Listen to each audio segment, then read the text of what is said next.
අද මම යන්නේ තෝසෙ සඳහා සාම්බාර එකක් හදන්න. අපි බලමු මේක හදන්නේ කොහොමද, අවශ්‍ය කරන්නේ මොනවද කියලා.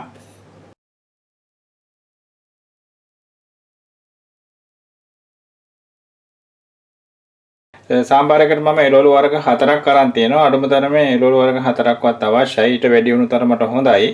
මම ඒ සඳහා අරන් තියෙනවා වම්බොරු ග්‍රෑම් 100ක් මේ විදිහට කපාගෙන තියෙනවා. කැරට් ග්‍රෑම් 100ක් කපාගෙන තියෙනවා. ඊට අමතරව වටක ග්‍රෑම් 100ක් කපාගෙන තියෙනවා. ඊට පස්සේ අල අරන් තියෙනවා ග්‍රෑම් 200ක්. ඔක්කොම එකතුව ග්‍රෑම් 500යි. තමුන්ට එළවලු වර්ග ඊට වඩා වැඩි ප්‍රමාණයක් යොදා ගන්න පුළුවන් නම් වඩාත් හොඳයි. ඊට පස්සේ මම අරන් තියෙනවා ලුණු ග්‍රෑම් 100ක් මේ විදිහට හීනයට කපාගෙන තියෙනවා. උළු හාල් අරන් තියෙනවා තේ හැඳි භාගයක්. කහ තේ හැඳි භාගයක් අරන් තියෙනවා.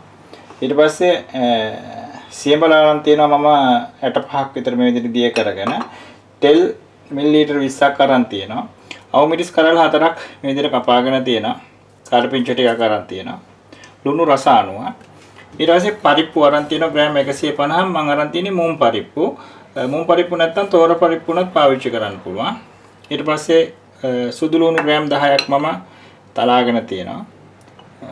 සාම්බාර් පවුඩර් අරන් තියෙනවා මේස හැඳි දෙකක්.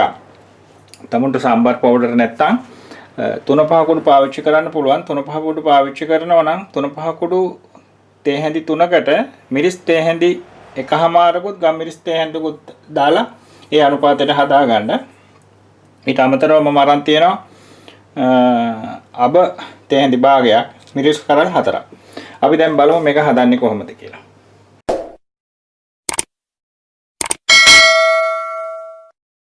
මම දැන් යන්නේ මුලින්ම මුම් පරිප්පු ටික තඹ ගන්න ඕන. ඒකට කහ අපි ගත්තු ටිකෙන් කහ පොඩ්ඩක් එකතු කරලා මම වතුර මිලිලීටර් 200ක් විතර එකතු කරනවා. දැන් මම යන්නේ මුම් පරිප්පු ටික තැම්බෙනකන් එළවලු ටික ටෙම්පරාදුව දාගන්න. නැත්නම් එළවලු ටික සකස් කරගන්න. මම මුලින්ම භාජනය රත් වෙන්න තිබ්බා. මම දැන් එකතු කරනවා තෙල් ටික. තෙල් ටික රත් වෙගෙන ඉද්දි මම ඉස්සෙල්ලාම අබ ටික එකතු කරනවා. ඊළඟට මම උළු හාල් ටික එකතු කරනවා. ලිප තියෙන්නේ මීඩියම් හීට් එකේ. මම උළු හාල් ටික එකතු කරාට පස්සේ එකතු කරනවා ලුණු. ලුණු භාගයට බෙදීගෙන ඉද්දි මම මිරිස් කරල් ටික එකතු කරනවා. ඊට පස්සේ මම එකතු කරන කරපිංචයි අමු මිරිස් ටිකයි. ලිප දැන් දිගටම තියෙන්නේ මීඩියම් හීට් එකේ. ඊළඟට මම එකතු කරනවා සුදු ලුණු තලාගත්තු සුදු ලුණු ටික. මම දැන් එකතු කරනවා කපාගත්තු එළවලු. මේක විනාඩි 2ක් විතර තෙලෙන් පොඩ්ඩක් බෙදෙන්න ඇරෙනවා. දැන් පරිප්පු එක තැඹිලා තියෙන්නේ. නමුත් පරිප්පු එක බෙරි වෙන්නම තැඹෙන්න ඕන. මම දැන් පරිප්පු එකට ලුණු එකතු කරනවා. තමන්ගේ රස අනුව ලුණු එකතු කරගන්න.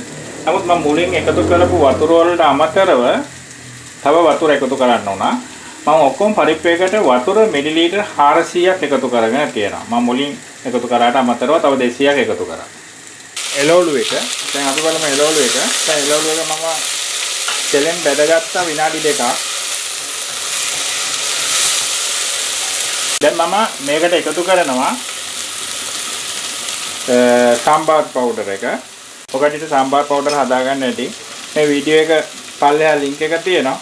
ඒක බලලා ඔකට පුළුවන් සාම්බාර් පවුඩර් එක හදාගන්න. එහෙම නැත්නම් අර මම ඉස්සෙල්ලා කිව්වා වගේ 3-5 කුඩු හදාගන්න පුළුවන් සාම්බාර් පවුඩර් වගේ. එම එකතු කරනවා කහ.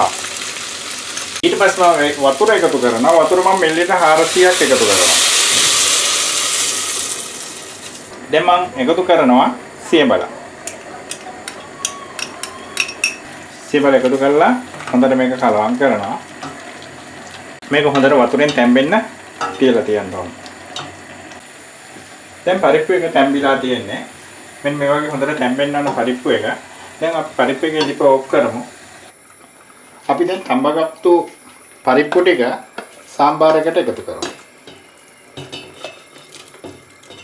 අපි මේකේ වතුර තත්ත්වය බලලා තව ටිකකින් වතුර අවශ්‍ය වුණොත් එකතු කරමු. දැනට මේ එළවලුයි පරිප්පු එකයි එකට මික්ස් කරලා තියෙන්නේ මේ ටික හොඳට තැම්බෙන්න ඕන. බලමු සාම්බාරගේ තත්ත්වය කොහොමද කියලා. මම මේකට තව වතුර මිලිලීටර් 200ක් එකතු කරා. එතකොට ඔක්කොම මේකට වතුර ලීටරයක් එකතු කරලා තියෙනවා සාම්බාර හොතට. ඒ කියන්නේ පරිප්පු වලට මම ඔක්කොම එකතු කරගත්තා මිලිලීටර් 400ක්. රෝල් වලට මම ඉස්සෙල්ලා 400ක් එකතු කරලා තිබ්බා. ඊට අමතරව තව 200ක් දැන් එකතු කරා. දැන් අපි බලමු ලුණු කොහොමද කියලා. දැන් මේකට ලුණු තමන්ගේ රස අනුව එකතු කරගන්න. මම ලුණු එකතු කරනවා මගේ රසට. මේකේ ලෝලු හොඳට තැම්බෙන්න තියෙන්න ඕන. මේකට පරිප්පු එකතු කරේ තම්බලා. එතකොට මේක ඇතුළේදී පරිප්පු එක තව හොඳට තැම්බිලා බෙරි වෙලා එනවා. එතකොට තමයි හොද්දේ හොඳ උපු ගතියක් තියෙන්නේ. දැන් අපේ සාම්බාර රොද්ද හරි. දැන් අපි සාම්බාර රොද්ද රස බලමු. දැන් අපේ සාම්බාර රොද්ද හරි. හදලි වරයි ලුණුත් ඇති. මේ දින අපේ සාම්බාර රොද්ද අපි රස බලමු තෝසෙත් එක්ක කොහොමද කියලා. හොඳට තියෙනවා. මොකටද හදලා බලන්න. රස බලන්න. මගේ YouTube channel එක subscribe කරගන්න. like එකකුත් දාන්න. යාළුවෝ අතර share කරගන්න. එහෙනම් ඉතින් අපි අලුත් වීඩියෝ එකකින් හම්බ වෙමු.